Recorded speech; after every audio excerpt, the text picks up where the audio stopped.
মাশাআল্লাহ, বর্ষাকালে কত সুন্দরভাবে কৃষকেরা মাঠে। ভাই আসসালামু আলাইকুম।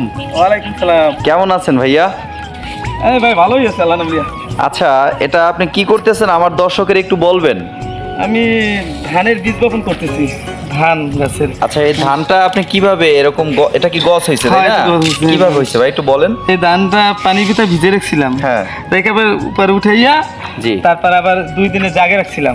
আচ্ছা। জাগার পরে আবার পানিতে ভিজেছি, ও, ভিজানোর পর আবার জাগে রাখছি। এখন এই কন্ডা জলে এখন এটা কি করতেছেন দেখান আর বলেন ভাই, দর্শক একটু দেখুন। ধানটা এখন দিব এভাবে। হ্যাঁ, হ্যাঁ, দর্শক দেখেন কত সুন্দরভাবে কৃষকের মাঠে ধান, মানে ধান ফালানো হচ্ছে, এটা থেকে বীজ আসবে তাই না ভাই? জি ভাই।